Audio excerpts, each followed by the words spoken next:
하늘이 열리고 말씀이 열리는 총회대구신학교 강의를 시작하도록 하겠습니다. 오늘이 강의의 82번째입니다. 창세기 18장 계속 이어가도록 하겠습니다. 젖과 꿀이 흐르는 땅 이야기 많이 들으셨죠? 젖과 꿀이 흐르는 땅이 어떤 땅일까요? 가나안 땅을 예표적으로 젖과 꿀이 흐르는 땅으로 말씀을 하셨습니다. 근데 한글로는 젖과 꿀이 흐르는 땅, 젖, 꿀 많이 이야기를 들었는데 젖이 요 단어이고요. 할라브가 젖입니다. 할라브. 유대인의 음식상에 항상 올라가는 게 젖입니다. 젖 중에서 최고의 젖이 뭘까요? 염소젖입니다.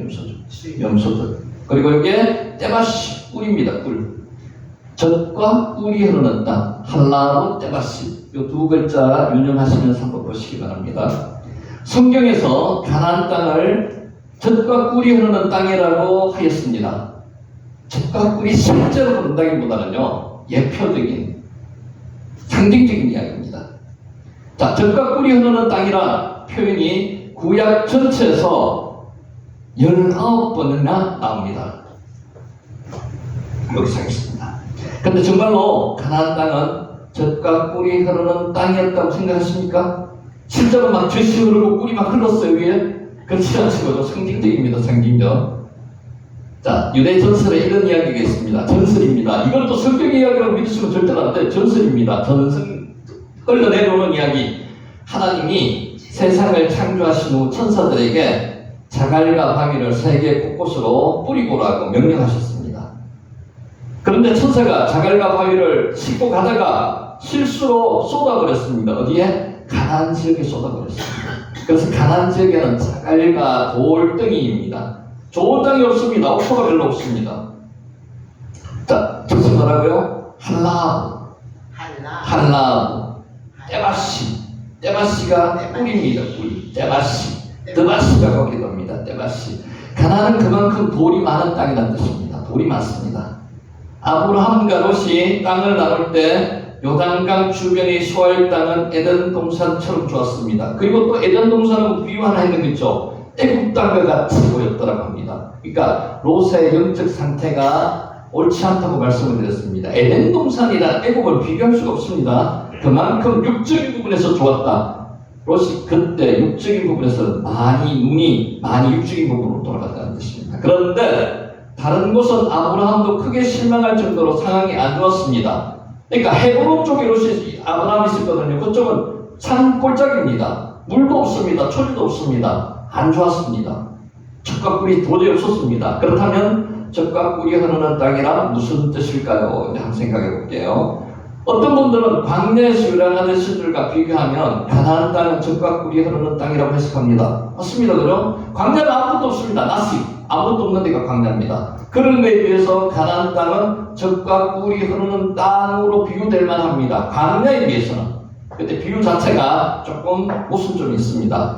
비교 대상을 애굽으로 하면 상황이 달라집니다. 애굽은 어떤 땅이라고요? 여기서 말하는 젖과 꿀이 막 흐르는 그런 땅이었어요. 아주 좋은 땅. 출애굽에서 물과 식량이 부족해지자 이스라엘 백성은 애굽이야말로 젖과 꿀이 흐르는 땅이라고 반란을 일으켰습니다. 불평불만이 있었는 거죠. 광야 40년 생활에 이스라엘 쪽이 항상 비교 대상을 어디 삼습니까? 애굽에. 자기들이 살던 애굽은 고기도 많고 야채도 많고 먹을 것도 많고 물도 많고 그걸 뭐라 그랬습니까? 불평불만, 수근수근하는 거. 디아근기죠. 헬라어도 디아근기조입니다. 수근수근. 그러므로 젖과 꿀이 흐르는 땅이란 말은 무엇과 비교해서 말할 수가 없습니다. 아주 좋은 땅, 이상적인 땅. 근데 실제로 이런 땅은 없습니다. 그러므로 이 말은 문자적으로 해석하기보다는 상징적으로 봐야 됩니다. 상징적으로. 이 땅은 하나님께서 약속하신 땅입니다. 선물로 주신 땅입니다. 가나안 땅을 하나님께서 이렇게 표현하셨습니다. 하나님께서 실제로 그 땅 자체는 젖과 꿀이 흐르지는 않지만 하나님의 명령에 순종하면 젖과 꿀이 흐르게 해주신다는 땅입니다. 아멘. 할라브, 떼바시. 이 세상에서 자기 땅이라고는 한 평도 없는 그들에게 하나님은 가나안을 주시고 그곳에 나라를 건설하게 하셨습니다. 애국과 바벨론이 아무리 좋다 할지라도 하나님이 그들에게 주신 가나안과는 절대로 바꿀 수 없었습니다. 맞죠? 하나님이 함께 계시는 땅 가나안, 애국 땅이나 바벨론 땅은 하나님이 없는 잡신이 있는 땅. 그 땅은 하나님의 땅입니다. 하나님의 선물로서 하나님의 축복이 가득한 땅이 어디라고요? 가나안 땅. 그곳에 하나님이 주시는 젖과 꿀이 명령에 순종할 때는 그렇게 만들어 주시다는 겁니다. 자, 신학적 의미로서 가나안 땅을 한번 살펴보겠습니다. 엘머 마르텐스 교수가 이렇게 이야기했습니다. 구약의 땅이라는 단어가 2500번 정도 나옵니다. 2504회. 에레츠가 땅이거든요. 지구를 이야기하기도 땅을 이야기하기도 합니다. 성경에 네 번째로 많이 나오는 단어입니다. 통계적인 수치만 봐도 언약 사상보다 더 중심 주제입니다. 어떤 면에서 성경은 땅에 대한 이야기라고 해도 상관이 없습니다. 성경에서 단순히 인간이 살아가는 공간만이 아니라 하나님과 더불어 살아가는 신앙의 장소, 이 땅을 하나님 나라, 뭐가 있어야 되죠? 땅이 있어야 되죠. 땅이. 그 땅, 에레츠. 하나님과 땅과 이스라엘 백성은 상호 분리될 수 없는 밀접한 신학적 연관성을 가집니다. 우리를 왜 객이라고 부르는지 아십니까? 그 땅은 우리 게 아니에요. 우리는 계열입니다. 계열. 소유자가 아니에요. 그 땅은 누구 땅이라고요? 하나님 땅. 그래서 우리는 계열, 우거하는 자들, 소유자들이 아닙니다. 할라르 때가시. 세상의 모든 땅은 하나님께 속했습니다. 내 것은 하나도 없습니다. 여기에 아무것도 없습니다. 먹고 다 가야 됩니다. 그런데 사람들은 안 그렇죠. 막 살아있을 때 자기 것 챙긴다고 앙당 날립니다. 베풀어야 됩니다. 나눠야 됩니다. 그 중에 가나안 땅은 아브라함에게 약속하여 주신 땅입니다. 아브라함에게 약속하여 주신 땅이 가나안 땅입니다. 여기에 뭐가 흐른다고요? 젖과 꿀이 흐른다고요. 할라도 때마시. 하나님은 아브라함의 후손에게 이 땅을 선물로 주셨습니다. 다시 한번 말합니다. 은혜로 주신 겁니다. 선물로 주신 겁니다. 우리가 이 나라에서 지금 이 대한민국에 살고 있는 것은, 살아있는 것은 하나님께서 선물입니다. 은혜입니다. 그죠? 오늘 살다가 내일 죽을지언데 언제 누구나 죽을지 몰라요. 하나님의 선물 오늘을 사는 겁니다. 그래서 내일 일은 내일에 맡기고 걱정하시면 안 되는 거죠. 그러므로 이 땅의 실제 주인은 유대인이 아니라 하나님입니다. 이 세상 천지 만물은 하나님 겁니다. 우리 게 아닙니다. 하나님은 이스라엘 백성에게 항상 잊지 말아야 할 것은 너희는 나그네, 깨르라고 했습니다. 깨르, 나그네입니다. 우구하는 자들이 항상 존재하는 게 아니고 잠시 머무는 걸 우구라고 합니다. 우구하는 자라는 것입니다.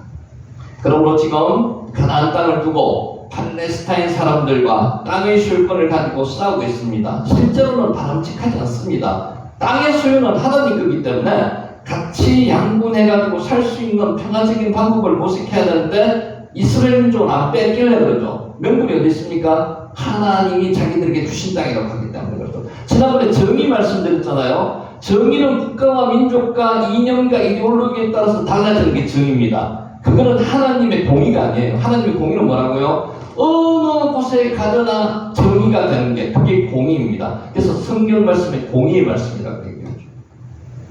왜냐하면 하나님은 그 땅을 주실 때 영원한 소유권을 가나안 민족에게, 이스라엘 민족에게 주시지 않았습니다. 하나님이 거기 때문에. 이스라엘은 하나님과 바른 관계를 가질 때에만 그 땅을 소유할 자격이 있습니다. 우리도 하나님과의 바른 관계를 가질 때에만 할라보, 떼바시, 젖과 꿀이 흐르는 땅이 우리 땅이 될 수 있다는 겁니다. 땅을 지속적으로 소유하기 위해서는 하나님께서 제정하신 특별한 삶, 하나님 백성으로서 부끄럽지 않은 삶을 살아야 됩니다. 삶에서 하나님을 나타내야 된다는 거죠. 삶에서 하나님의 나라를 만들어야 된다는 겁니다. 모세는 이 점을 강조했습니다. 할라보, 떼바시입니다. 내 조상의 하나님 여호와께서 내게 주셔서 차지하게 하신 땅에서 너희가 평생에 지켜 행할 규례와 법도는 이러하니라. 신명기 12장 1절 말씀입니다. 이스라엘 백성은 그 땅에서 반드시 하나님의 규례와 법도를 지켜야만 했습니다. 근데 안 지켰죠. 우리도 마찬가지입니다. 하나님의 나라에서는 하나님의 법을 지켜야만 합니다. 그래야 하나님의 백성인 거죠. 그런데 잘 안 지킵니다. 삶에서 잘 안 지킨다는 거죠. 다시 돌아오라는 겁니다. 하나님의 말씀을 지키라고. 하나님의 뜻을 따른다면 이스라엘은 그 땅에서 풍요와 번영을 누릴 수 있었습니다. 신명기 8장 1절. 그들이 하나님에게 불순종하면 그 땅에서 저주와 추방당할 것이라는 무슨 경고를 하셨습니다. 자, 그들이 하나님의 뜻을 따르지 않을 때 성경은 그 땅을 더럽히는 것이라고 했습니다. 그래서 하나님께서 성경에서 계속 말씀하시는 게 뭐예요? 카도시, 거룩하라는 거죠. 구별하는 거죠. 실제로 이스라엘 역사는 그 땅을 차지한 역사보다 빼앗긴 역사가 더 깁니다. 왜? 하나님의 명령에 순종하지 않았기 때문에. 다른 이방민들에게 줬습니다. 하나님께서 이스라엘이 그 땅을 영원히 소유하지 못하게 하셨다는 거죠. 명령에 순종하지 않았기 때문에.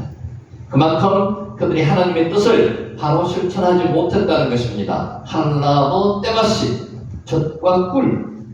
그러므로 젖과 꿀이 흐르는 땅이라는 개념에서 가장 중요하게 생각해야 할 것은 소유권이 누구에게 있냐는 거죠.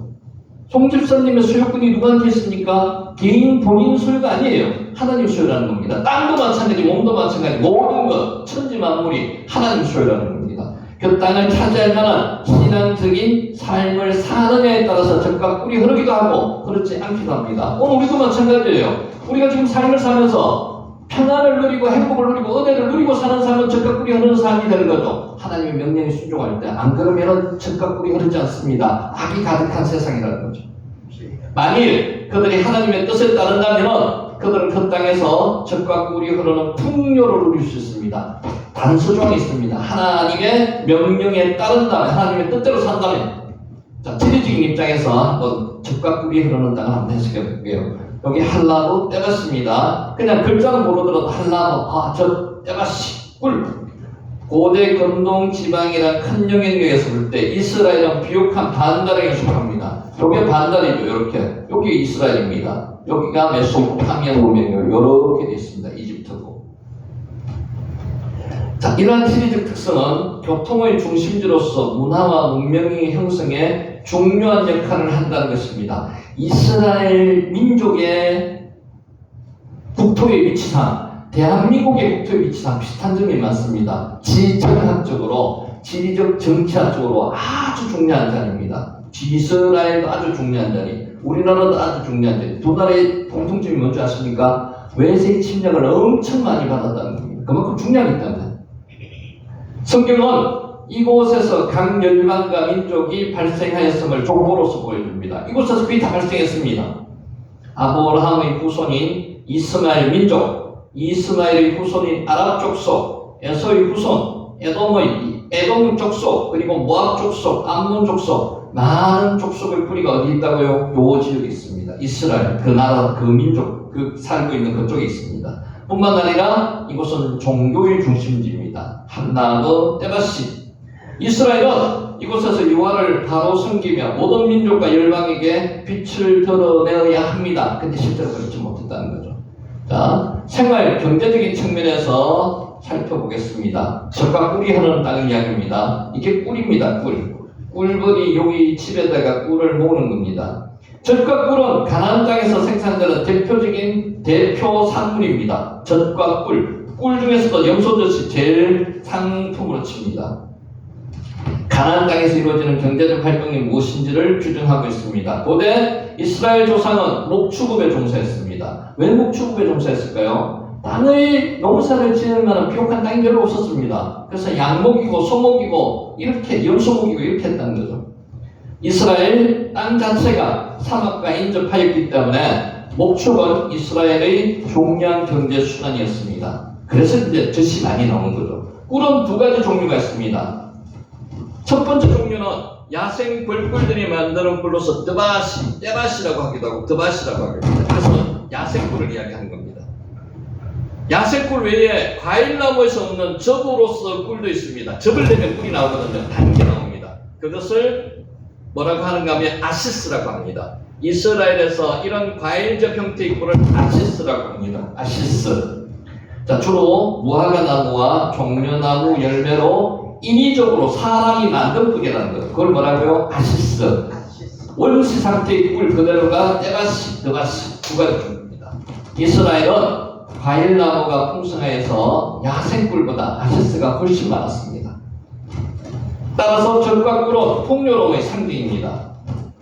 젖과 꿀이 흐르는 땅이라는 표현은 하나님의 약속과 축복을 상징합니다. 그러니까 하나님께서 명령대로 따를 때는 젖과 꿀이 흐르는 땅으로 만들어 주신다는 겁니다. 그래서 하나님의 약속과 축복의 상징, 은혜의 상징입니다.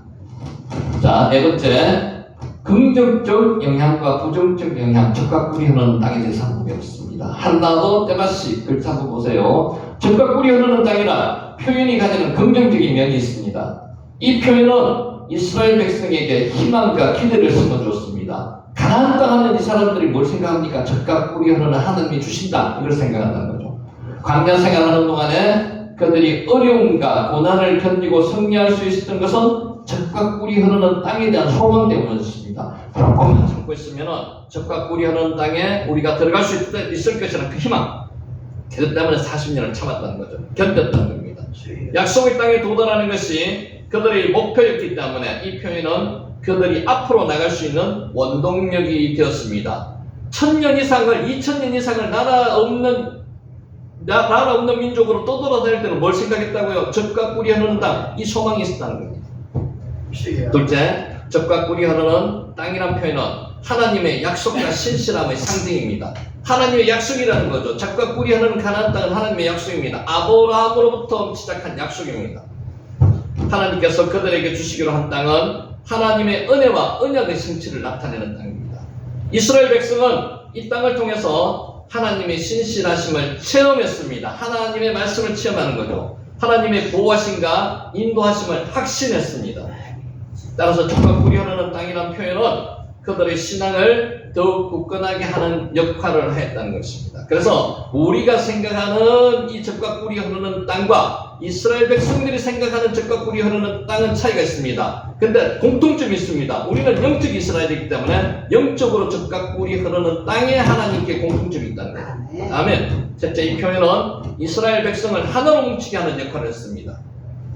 공통된 주제가 있어야 될 게 아닙니까? 소망. 그 소망이 뭐예요? 가나안. 이스라엘 민족이 소망이 가나안이잖아요. 그게 젖과 꿀이 흐르는 가나안이라는 거죠.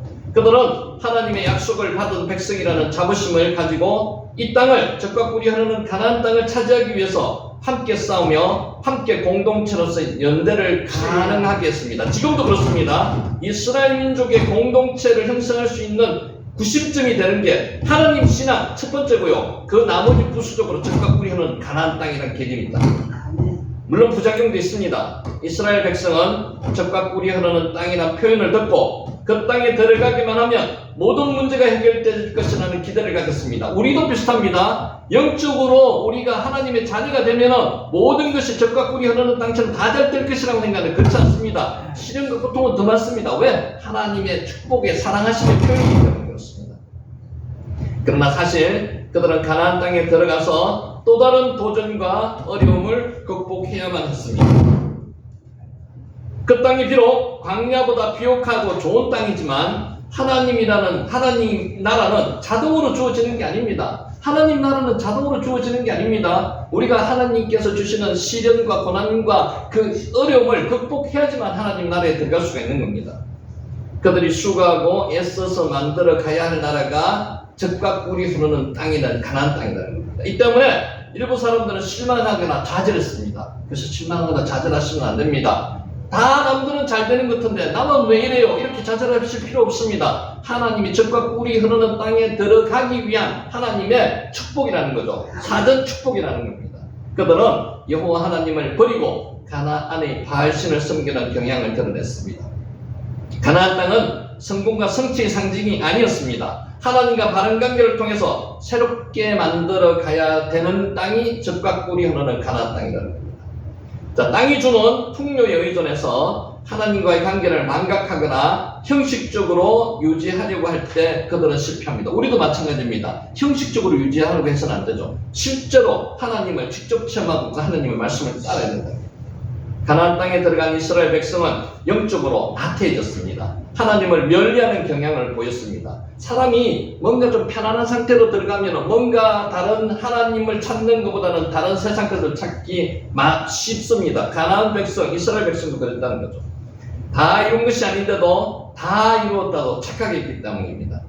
무엇보다도 땅에 대한 소유권과 분배 문제는 이스라엘 내에서 갈등을 야기했었습니다. 자, 각 지파와 가족은 땅을 나누는 과정에서 불만과 시기심을 가지고 서로 내부 갈등과 분열이 일어날 수 있었습니다. 여러분, 우리 주의하셔야 됩니다. 가나안 땅에 들어가서가 더 문제였습니다. 하나님께서 은혜를 주시면 그 당시부터 더 문제가 생기는 거예요. 은혜 주신 그걸 다 잊어버리는 거예요. 하나님께서 평화롭고 잘 살게 해주시면 거기서 평화롭고 잘 산 하나님의 은혜를 감사하고 찬양해야 되는데 그렇지 않고 뭐 합니까? 다른 것을 추구한다는 말입니다. 하나님을 잃어버린다는 겁니다. 그것이 문제라는 거죠. 사사기에 보면은 이스라엘은 공동체를 이루지 못하고 지파마다 독립적으로 활동하면서 서로 분열하고 분쟁하는 모습이 나옵니다. 자기 소견에 옳은 대로 행동한다는 거죠. 하나님의 명령을 안 따른다는 겁니다. 말씀대로 안 산다는 겁니다. 이처럼 적과 꿀이 흐르는 땅이란 표현은 이스라엘 백성에게 긍정적인 영향도 주지만 동시에 부정적인 영향과 영적 위험을 동반한다는 사실도 압니다. 하나님께 기도 우리는 합니다. 하나님 이것만 해결해 주시면 내가 아주 하나님께 모든 것을 다 바치겠습니까? 그렇게 해가지고 그런 사람 있습니까? 없습니다. 하나님께서는 그렇지 않습니다. 그래서 주시는 것보다도 주시면서도 하나님께서 시련과 고통을 함께 주시는 거죠. 하나님을 떠나지 말라는 겁니다. 에덴 동산에서 딱 명령 하나 주셨잖아요. 선악과 따먹지 말라는 명령을 왜 주시겠습니까? 하나님이 너를 만든 창조주라는 걸 잊지 말라는 겁니다. 똑같습니다. 하나님의 축복은 그것을 받음으로 끝나는 것이 아니라 어떻게 관리하느냐가 훨씬 더 중요합니다. 주신 축복을 주셔서 관리 못하면요 뺏을 분들은 앞으로 축복을 안 주신다는 거죠. 적과 꿀이 흐르는 땅의 의미를 주셨습니다. 주셨는데 그것을 관리 못하면 다시 받는다. 이 점은 오늘에도 예외가 아니라는 점에서 우리에게 큰 교훈을 줍니다. 여러분, 이 적과 꿀이 흐르는 땅에서 우리가 얻는 교훈은 하나님께서는 우리를 위해서 모든 것을 다 주시고자 하십니다. 그래서 하나하나씩 줘보십니다. 그런데 우리가 그것을 누리지 못하고 하나님의 은혜를 알지 못하면 빼앗아 가버릴 수도 있다는 것입니다. 그래서 적과 꿀이 흐르는 영적인 축복을 받으시는 저와 여러분이 되시기를 예수님의 이름으로 축원합니다. 아멘. 자, 하나님의 축복은 그것을 받음으로 끝나는 것이 아닙니다. 어떻게 관리하느냐가 훨씬 더 중요합니다. 잘 관리하시는 저와 여러분이 되시기 바랍니다. 자, 빨리 복습하고 지나갑니다. 1절 18장입니다. 여호와께서 마므레의 상수리 나무들이 있는 곳에서 아브라함에게 나타나시니라. 하나님께서는 우리를 항상 라아가 지켜보다는 그랬죠. 오늘도 지켜보고 계십니다. 지켜보시다가 어느 순간에 본인이 우리한테 나타나시는 거예요. 나타나셨습니다. 오늘 하나님께서 나타나셔서 여러분의 기도에 응답하시는 하나님을 체험하시기 바랍니다. 아멘, 아멘. 자, 언제 나타나셨는가 하면 날이 뜨거울 때 나타나셨어요. 케홈, 하욤, 정오 정도에 나타나셨다는 거죠. 이스라엘의 정오는 날이 제일 뜨거울 때는 12시였습니다. 우리는 제일 뜨거울 때는 언제를 합니까? 3시 정도로 합니다. 자, 그래서 눈을 들어본 적 사람 셋이 맞은편에 서 있는지라 그가 그들을 보자 곧 장막문에서 달려나가 영접했습니다. 아직 아브라함은 이분들이 하나님과 천사들이라는 사실을 몰라요. 근데 어떻게 했다고요? 달려나가 영접했습니다. 여러분, 손님 맞을 때 그냥 앉아서 맞는 거랑 서서 맞는 거랑 달려가 나가서 맞는 거랑 차이가 있습니다. 달려나가서 진심을 보여주시다. 아브라함은 그렇게 했다는 말입니다. 자, 몸을 땅에 굽혔다는 말입니다. 몸을 땅에 굽혀서 절하듯이 맞아들였다는 겁니다. 절하듯이 절했습니다, 실제로. 자, 이르되 내 주여 내가 주께 은혜를 입었사오면 원하건대 종을 지나치지 마시옵소서. 이게 반대로 돼야 됩니다. 들어와서 객이 주인한테 이야기해야 될 거를 아브라함은 거꾸로 이야기합니다. 당신들에게 내가 은혜를 받았다면 꼭 쉬었다 가시라는 겁니다. 제가 아브라함이 4절 물을 조금 가져오게 하사 당신의 발을 씻으시고 나무 아래에서 쉬고 가줘서 아브라함은 지금 주안점을 뭐 해두는가 하면요 꼭 쉬었다가 합니다.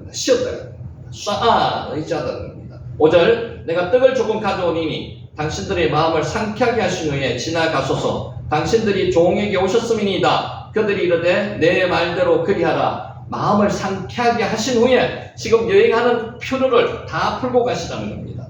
상쾌하게 하다, 취지하다는 뜻입니다. 6절 아브라함이 급히 장막으로 가서 사라에게 이르되 속히 고운가루 3쌀을 가져다가 반죽하여 떡을 만들라. 여기 급히라고 했는 것은 실제로 여기는 부사로 적혔는데 실제로는 동사입니다. 서두르다는 뜻입니다. 서두르다 동사인데 의역을 했습니다. 급히 아브라함이 서둘렀다는 겁니다. 서둘러서 사라에게 갔습니다. 그리고 고운 가루 세 쌀을 가져다가 떡을 만들으라고 명령했습니다. 자, 세 번의 명령이 동시에 나옵니다. 속히 이게 마하르 서두르라는 뜻이고요. 두 번째 가져다가 반죽하다가 루시 반죽하는 명령이고요. 만들다 명령입니다. 이게 아브라함의 지금 마음을 나타내는 겁니다. 손님 대접에 진심을 다하는 아브라함의 마음. 자, 6절 아브라함이 급히 장막으로 와서 사라에게 이르되 속히 고운 가루 세 쌀을 가져다가 반죽하여 떡을 만들라고 했습니다. 떡을 만들 때 거친 가루로도 떡을 만들 수 있습니다. 그러면 어떤 떡이 될까요? 거친 떡이 되겠죠. 고운 가루로 떡을 만들면 먹기 좋은 맛있는 떡이 되는 거, 맛있는 빵이죠. 빵이 되는 겁니다. 그래서 손님들한테 어떤 빵을 대접하는 거예요? 좋은 빵을 대접하세요. 좋은 빵. 대접은 이렇게 해야 된다는 거죠. 이게 지금 실제 우리가 손님 대접하는 이런 마음이어야 된다는 걸 보여주고 있는 겁니다. 7절 아브라함이 또 가축되어 있는 곳으로 달려가서 기름지고 좋은 송아지를 잡아 하인에게 주니 그가 급히 요리한디라. 마하르 여기도 동사입니다. 자, 소를 잡는데 어떤 소를 잡았어요? 송아지를 잡았답니다. 근데 실제는 여기 송아지라는 원어는 없습니다. 소입니다. 소. 연한 고기질이 연한 소. 그렇기 때문에 송아지라고 의역을 합니다. 그래서 가축되어 있는 곳으로 자기가 명령을 해도 되는데 급히 자기가 직접 달려가는 겁니다. 그래서 자기가 골라가지고 종에게 잡으라고 주는 겁니다. 아브라함이 이 정도로 손님 대접을 지금 급진하다는 겁니다. 7절 아브라함이 또 가축되어 있는 곳으로 달려가서 기름지고 좋은 송아지를 잡아 하인에게 주니 하인이 급히 요리했다는 거죠. 잡아서 주는 것은 아브라함이 했다는 겁니다. 8절 아브라함이 엉킨 우유 여기서 엉킨 젖 여기서 젖 나오죠. 아까 우리가 뭐였죠? 젖이 할라브 여기 할라브예요. 할라브 엉킨 젖과 우유와 하인이 요리한 송아지를 가져다가 그들 앞에 차려놓고 나무 아래에 모셔섬에 그들이 먹으리라. 자 이제 아브라함이 주인이잖아요. 족장입니다. 이렇게 음식을 잘 차려 대접하고도 그 옆에 서서 서빙하면서 웨이터처럼 대기하고 섰는 겁니다. 그 사람들은 지금 하나님인지 천사인지 잘 모르는 상태에서 아브라함이 이렇게 진심으로 대접하고 있다는 겁니다. 아마 서다는 뜻이고요. 9절 그들이 아브라함에게 이르되 내 안에 사라가 어디 있느냐? 대답하되 장막에 있나이다. 자 여기서부터 이제 아브라함이 깨닫는 거예요. 아 이분들이 하늘에서 오신 천사 내지는 하나님이실 거라는 추측하는 거죠. 아예 사라 아슈테카 내 안에 사라가 어디 있냐고 묻는 거죠. 사라의 이름을 알 수가 없습니다. 그런데 미리 와서 이분 사라의 이름을 알고 있는 거죠. 이런 사람은 사람이 아니라는 거죠. 사람이 아니라는 거죠. 자, 그가 이르되 내년 이맘때 내가 반드시 내게로 돌아오리니 내 안에 사라에게 아들이 있으리라. 사라가 그 뒤 장막문에서 들었더라. 내년 이맘때가 언제예요? 생명의 때. 하야 봄에라는 뜻입니다. 생명이 소생할 때, 그러니까 지금이 여름 때, 한 6월이나 7월쯤 되면은 4월이나 5월에 다시 돌아오겠다는 겁니다. 10달 후에 아기를 낳을 때 돌아오겠다는 겁니다. 낳을 때. 자, 11절 아브라함과 사라는 나이가 많아 늙었고 사라에게는 여성의 생리가 끊어졌다. 이게 이제 사람적인 생각에서는 인간적인 생각에서 생리가 끊어지면 아기를 가질 수 없습니다. 그런데 하나님의 방법은 무궁무진하시기 때문에 이것은 상관없다는 거죠. 지금 아브라함과 사라는 나이가 많아 아이를 가질 수 없다는 건 인간적인 사라와 아브라함의 생각입니다. 자, 사라가 어떻게 웃었다고요? 속으로 웃었습니다. 속으로 웃고 이르되 내가 노쇠하였고 내 주인이 늙었으니 내게 무슨 즐거움이 있으리요? 아들을 낳는 즐거움도 없을 거고요. 아들을 낳아가지고 기르는 즐거움도 없을 것이라는 말입니다. 사라는 지금 인간적인 생각, 당연한 생각이지만은 하나님 앞에서 인간적인 생각을 하는 믿음이 없는 행동을 지금 하고 있다는 거예요. 차크, 웃다는 뜻입니다. 차크. 이삭 이름이 뭐라고요? 여기 이가 하나 붙었습니다. 이차크, 웃음. 케레브가 어떤 웃음이라고 하면 내부, 창자, 속이라는 뜻입니다. 속으로 웃는 거예요. 케레브. 근데 하나님은 속으로 웃는 것까지 다 알고 계신다는 거죠. 그래서 지난번에 뭐라고 말씀드렸습니까? 우리가 하는 생각도 하나님이 알고 계시는 이유가 뭐라고요? 속으로 웃는 웃음도 알고 계시기 때문에 우리의 속 마음이 뭐라고 하시는지 하나님은 다 알고 계신다는 거죠. 자, 13절 여호와께서 아브라함에게 이르시되 사라가 왜 웃으며 이르기를 내가 늙었거늘 어떻게 아들을 낳으리요? 지금 장면이 어떻게 되는가 하면요, 사라는 장막 안에 있습니다. 안 보여요. 근데 하나님과 아브라함은 서로 이제 서빙하고 식사하고 밖에 있습니다. 그래서 하나님이 뭐라고 여호와께서 말씀을 어떻게 사라가 왜 웃느냐고 이야기했습니다. 장막 안에 있더라도 하나님은 전지전능하시기 때문에 다 아신다는 거죠. 왜 웃으며 이러기를 이렇게 이야기하느냐고 말씀하시는 거죠. 자 13절 여호와께서 아브라함에게 이르시되 사라가 왜 웃으며 이러기를 내가 늙을 거는 어떻게 아들을 낳으리요. 하나님 말씀을 믿지 못하는 것에 대한 질책이십니다. 참으로 우매난 참으로. 자 14절 이게 중요하다고 말씀드렸습니다. 꼭 총집자님 잘 외워놓으세요. 18장 14절 여호와께 능하지 못한 일이 있겠느냐. 기도할 때 계속 하세요. 여호와께 능하지 못한 일이 없다고 하나님 말씀하셨지 않습니까? 하나님 기도 들어주십시오. 기한이 이럴 때 내가 내게로 돌아오니 사라에게 아들이 있으리라. 사라와 아브라함은 어떻게 생각해요? 이제 끝이다. 아들 못 낳는다고 생각하지만 하나님께서 뭐라고 말씀하셨는 거예요? 여호와께 능하지 못한 일이 있겠느냐? 여호와께서는 능하지 못한 일이 없으세요. 죽은 자도 살리시고요. 우리 병 고치는 건 아무 일도 아니에요. 하나님의 때에 할 수 있다는 겁니다. 그래서 기도할 때 하나님 말씀하셨지 않습니까? 여호와께서 능하지 못한 일이 없다고 말씀하셨는데 왜 지금 이렇게 이야기하고 있습니까? 왜 이렇게 하고 있습니까? 기도하세요. 하나님 들어주십니다. 어떤 일이 여호와께 경이로울 수 있겠습니까? 경이로운 일은 여호와께 하나도 없습니다. 우리는 기적이죠. 하나님께서는 기적이 아니에요. 칼라, 기이하다는 뜻입니다. 칼라. 자, 사라가 어떻게 두려워해서 부인하여 이르되 내가 웃지 아니하였나이다. 이랬을 때 아니라 내가 웃습니다. 하나님 앞에 속으로 웃었습니다. 하나님께서는 그것을 아셨어요. 그래서 물어봅니다. 내가 웃었다고 이야기합니다. 그것을 아니까 두려워서. 하나님 어떤 존재예요? 두려워해야 될 존재입니다. 하나님은 편안한 대상이 아니세요. 두려워하지만은 가까이 다가갈 수 있는 대상이 되어야 되는 게 하나님이라는 거죠. 자, 부인해서 말했습니다. 아닙니다. 안 웃었습니다. 근데 하나님은 다 알고 계세요. 가시 하나님을 속이면서 이야기하는 겁니다. 실제로 인간적으로 봐서는 하나님이 두려워서 그렇게 자기가 느꼈지만 못 느꼈다고 생각할 수도 있습니다. 근데 하나님은 다 알고 계시는 거죠. 자, 15절 사라가 두려워하여 부인하여 이르되 내가 웃지 아니하였나이다. 그러니까 하나님께서 말씀하시는 게 아니라 내가 웃었느니라. 로키 차하게트 내가 아니라 내가 웃었다고 말씀하시는 거예요. 하나님 우리 속마음까지 다 알고 계신다는 거죠. 그래서 마음으로 범죄하는 것도 범죄하는 겁니다. 마음으로라도 범죄하지 않도록 하셔야 됩니다. 생각을 타고 마귀는 들어옵니다. 그 생각 자체를 하지 말아야 된다는 거죠. 아멘. 자, 하나님은 어떻게 하신다고요? 결국은 우리를 웃게 하신다고요. 자하크 웃다는 뜻입니다. 하나님은 결국은 아브라함을 웃게 하셨습니다. 사라를 웃게 하셨습니다. 우리도 마찬가지예요. 결국은 송집사님은 웃게 하실 거예요. 아멘. 웃게 하실 겁니다. 권사님 웃게 하실 겁니다. 권사님 웃게 하실 거예요. 믿으시기 바랍니다. 차하크. 그래서 아들 이름을 뭐라 지었다고요? 웃음. 이차하크. 그 이차하크를 보면서 이삭을 부르면서 뭐라고 느낄 겁니까? 하나님께서는 내가 안 된다고 하셨는데도 하나님께서는 능치 못하신 분이 없는 분이기 때문에 내가 안 되는 인간적인 힘으로 못 만드는 아들을 하나님께서 주셨지. 이차크는 누구의 선물입니까? 하나님께서 만든 선물을 알았다는 거죠. 이걸 느끼게 해주시는 분이에요. 그래서 우리는 하나님을 생활 속에서 체험해야 됩니다. 그러면 하나님께서 우리한테 더 많은 복을 주신다는 거죠. 아멘. 자, 16절. 그 사람들이 거기서 일어났습니다. 소돔으로 향하고 아브라함은 그들을 전송하러 함께 나갔습니다. 거기서 일어나는 게 쿰입니다. 이제 일어나서 천사 둘이는 소돔으로 떠나고 하나님은 아브라함과 대화하기 위해서 거기서 떠났습니다. 여기까지 지난번에 했습니다. 자, 오늘 중요한 건데 16장 한번 볼게요. 그 사람들이 이제 시작합니다. 거기서 일어나서 흠이라 그랬죠. 일어나서 소돔으로 향했습니다. 아브라함은 그들을 전송하러 함께 나갔습니다. 자, 소돔으로 향하고 요 단어가 굉장히 중요한 단어입니다.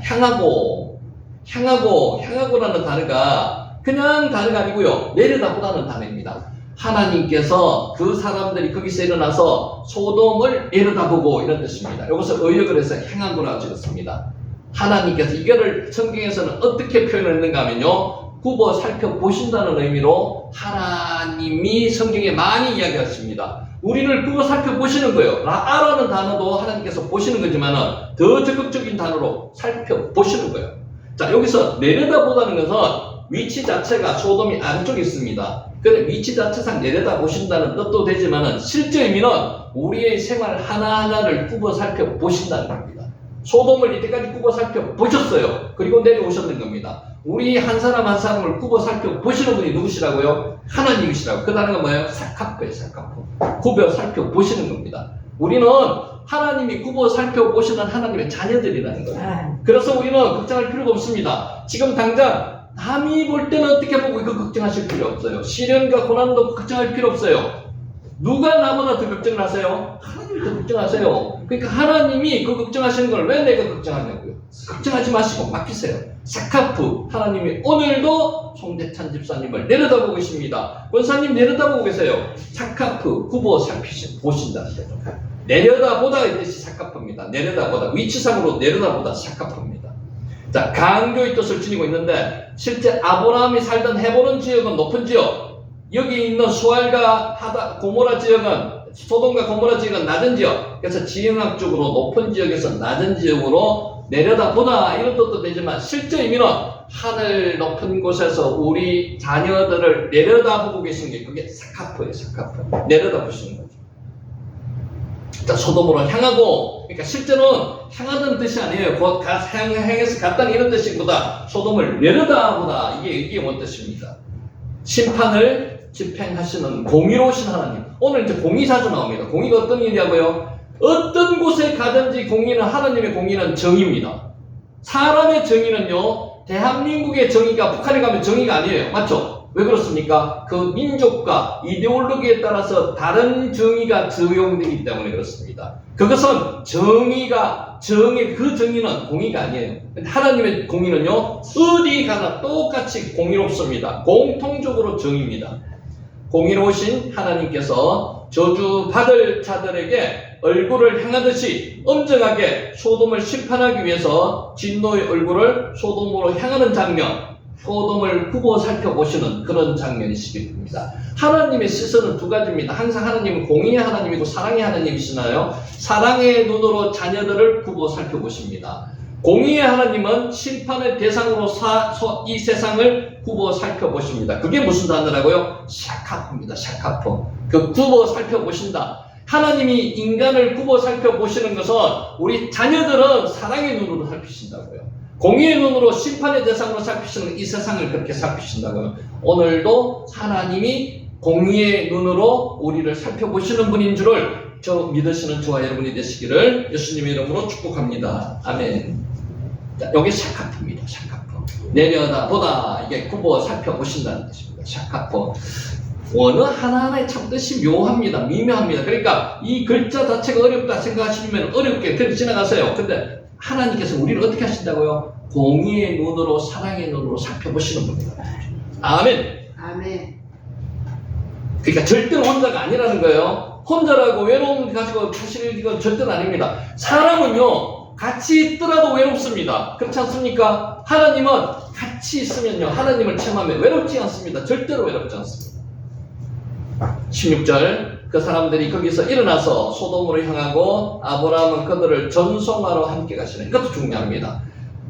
샤카프, 하나님이 굽어 살펴보시고요, 아브라함은 그들을 전송하러, 하나님과 두 천사를 전송하러 함께 그냥 나가는 의미가 아니고요, 동행했다는 겁니다. 이게 우리가 원하는 동행이라는 거예요. 하나님과 함께 하는 거, 그게 동행이잖아요. 할라크, 하나님과 함께 걷는 거예요. 할라크. 요 단어가 할라크입니다.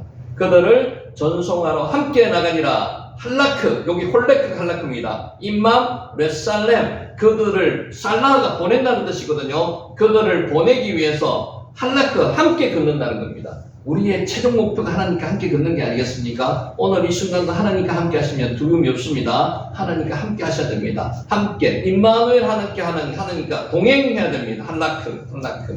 자, 전송하다로 해당하는 샬라흐, 보내다는 뜻이거든요. 여러분, 제가 그거 이야기했는데 샬라흐가 아주 쉽게 기억할 수 있는 방법이 있습니다. 메투샬라흐 혹시 들어보셨어요? 몇 번 이야기했는데 메투샬라흐, 메두살라, 969세까지 살았는데 모두셀라, 969세 모두셀라 살았죠. 969세까지 제일 사람 중에서 제일 오래 산 사람이 모두셀라입니다.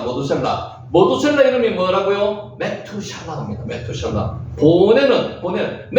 메투를 보내는 사람, 메투샬라. 죽음이거든요. 모투가 죽음을 보내는 사람, 그게 메투샬라입니다. 모두셀라가 969세에 죽으면서 그때 언제 뭐가 일어났어요? 홍수가 일어났어. 홍수.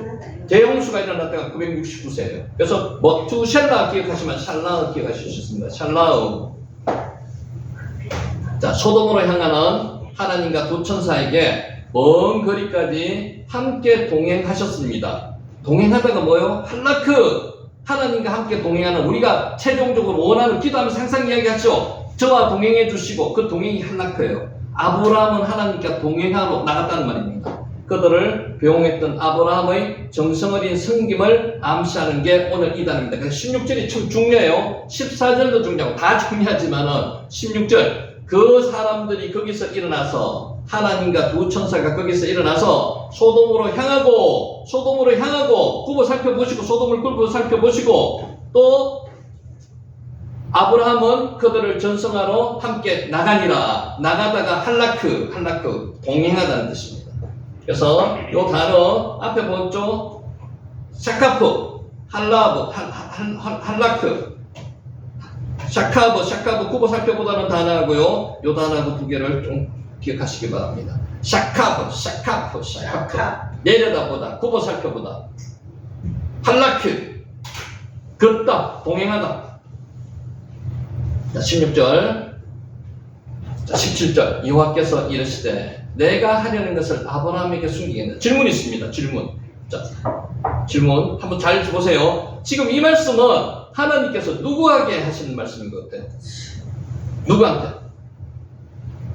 집사님, 성경 읽고 계시죠? 네. 한번 생각해 보셨어요? 지금 이게 하나님이 누구한테 하신 말씀인 것 같아요? 1번 아브라함, 2번 두 천사와 이야기한다. 어느 것 같아요? 아브라함에게 이야기한 것 같아요? 천사에게 이야기한 것 같아요? 천사들을 하고 하나님께서 아브라함에게 이야기하는 게 아닙니다. 두 천사들과 같이 하시거나 독백하신 거예요. 여호와께서 이르시되 천사들과 말씀하시는 거예요. 내가 하려는 것을 아브라함에게 숨기겠느냐. 아브라함에게 하시는 말씀 아니에요. 천사들과 이야기하는 거예요. 내가 하려는 게 뭐예요? 내가 하려는 게 소돔을 심판하신다는 거죠. 내가 하려는 것, 아쉐르, 아니 오세, 아싸가 하나님 하신다는 거거든요. 자, 직역하면 이렇습니다. 내가 행하고 있는 그것을, 이런 뜻입니다. 내가 지금 하려고 하는 것, 그것을 아브라함에게 숨기겠느냐, 이런 뜻입니다. 소돔성에 대해서 행하시고 계신 하나님의 계획이라고 볼 수 있는데, 그게 무엇이라고요? 심판입니다. 소돔성에 하나님께서 지금 심판하기 위해서 내려오셨는데, 하나님께서 소돔이 지금 악하고 그 멸망의 대상이라는 것을 모르시겠습니까? 아시죠? 아시면 하늘에서만 보시고 그냥 안 내려오셨던데 왜 내려오셨을까요? 인간의 모습으로 확인하고자 하셔가지고 내려오셨는 거예요. 하나님은 전지전능하세요. 다 하세요. 안 내려오셔도 됩니다. 그런데 내려오신 이유가 인간의 모습으로 와서 실제로 피부로 확인하기 위해서 그렇습니다. 왜 예수님이 성육신 하셨어요? 왜 예수님이 성육신 하셨어요? 인간의 모습으로 왜 오셨어요? 인간의 모습으로 실제로 이 세상을 체험하면서 인간을 구원하기 위해서 내려오셨다고요. 하나님은 전지전능하시고 무수부재하시기 때문에 혼자서도 다 알고 계시고 다 하실 수 있어요. 그런데 우리 인간을 위해서, 인간을 그만큼 귀하게 만들어 놓으신 인간을 위해서 실제로 인간의 모습으로 체험하시기 위해서 내려오셨다. 어떤 일을 행하다, 만들다가 아싸입니다. 만들다는 뜻이거든요. 창조할 때도 바라 단어 외에 아싸 단어를 가끔 한 번씩 썼습니다. 하나님께서는 소돔성에 대한 계획을 진행하시고 계시는 중임을 보여주고 계십니다. 자, 하나님은 지금 이러한 당신의 계획을 당신의 사랑하는 종 아브라함에게 밝혀 보여주시려고 하시는 겁니다. 여러분 기도하시면 하나님 응답하실 때가 있죠. 하나님 이런 일을 내가 하고자 한다고 응답하실 때 권사님 경험하시죠? 왜 그럴까요? 사랑하는 종들한테는 나타내 보여주고자 하시는 겁니다. 그게 성경에서 아브라함을 통해서 나타내 보여주는 겁니다. 나는 너희들에게 이런 일을 하고자 한다고 하나님께서 감동 주실 때가 있습니다. 성경에서도 그게 아브라함에게 지금 하시는 겁니다. 숨기지 않고 나타내 보여주신다는 거죠. 당신의 사랑하는 자녀들에게, 종 아브라함에게 이 사실을 나타내 보여주시고자 하시는 분이 누구시라고요? 하나님이시다. 자, 아모스 3장 7절 주 여호와께서는 자기의 비밀을 그종 선지자에게 보이지 아니하시고는 결코 행하심이 없으리라. 다 보여주신다는 거예요. 어떻게 조건이 있습니다. 사랑하는 자녀들에게, 사랑하시는 분에게 보여주신다는 겁니다. 당신의 사랑하는 종에게 보여주신다. 이처럼 하나님께서는 때때로 당신의 백성들에게 당신의 계획을 미리 알려주시는 경우가 있습니다. 단 아니더라도 당신의 사랑하는 종과 관련된 것은 알려주시고자 하는 마음이 하나님께서 있으시다는 거죠. 그것을 아브라함에게 나타내 주셨다는 거죠. 이는 하나님께서 이 세상에 대해서 당신의 택한 백성들을 지극히 사랑하고 계시다는 사실을 확인시켜 주시는 것입니다. 당신의 백성들을 통해서 당신의 역사를 가신다는, 당신의 역사를 이루어 가신다는 사실을 확정시켜 주시고 있으십니다. 하나님께서는 사람이 없어도 본인의 능력을 본인이 하시고자 하는 것을, 모든 것을 다 이루실 수 있어요. 근데 사람을 통해서 이루고자 하시는 겁니다. 여러분을 통해서 복음 전파를 하시고자 하는 게 하나님의 마음이라는 거죠. 왜? 미약한 우리를 통해서 하나님이 일을 하게 만드신다는 거예요. 이게 하나님의 방법이라는 거죠. 오늘 여러분이 그냥 오시는 게 아니에요. 여기에 하나님이 이 일을 쓰임받기 위해서 이 자리에 오셨는 거예요. 말씀을 통해서 은혜 받고 그 은혜 받은 것을 삶 속에서 쓰라고, 삶 속에서 하나님께서 사용하라고 오늘 이 자리에 보내주신 것을 믿습니다. 아멘. 자, 여기까지 하고 한 10분간 쉬었다가 두 번째 시간 하도록 하겠습니다. 10분간 쉬겠습니다.